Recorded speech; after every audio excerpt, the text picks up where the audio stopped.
Pour cette 6e édition du colloque autisme, les comportements à problème sont au cœur des débats.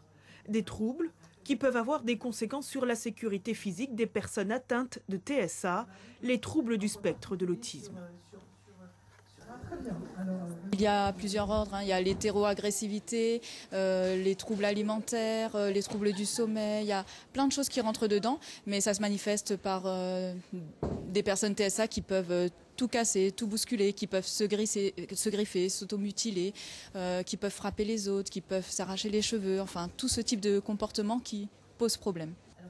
Durant ces crises, certaines familles et professionnels se trouvent souvent démunis, ne sachant pas comment faire face à cette violence parfois non contrôlée. Pour en débattre, un spécialiste en psychologie venu de Belgique. On nous demande toujours comment je dois réagir quand cet enfant fait sa crise.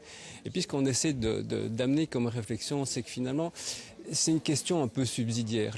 La question essentielle, c'est de savoir pourquoi il a ce comportement. Quelle est la raison en fonction de son environnement, en fonction de ses troubles de la communication, qu'est-ce qu'il souhaite avec ses comportements problèmes. Et une fois qu'on a compris au travers d'un processus d'évaluation, qui prend parfois un peu de temps, on peut dessiner à ce moment-là soit un aménagement de l'environnement, soit une adaptation meilleure de l'enfant à cet environnement, en lui apprenant des compétences. Composé en grande partie de professionnels, l'auditoire est attentif, comme Justina. Depuis 12 ans, elle travaille avec des enfants autistes.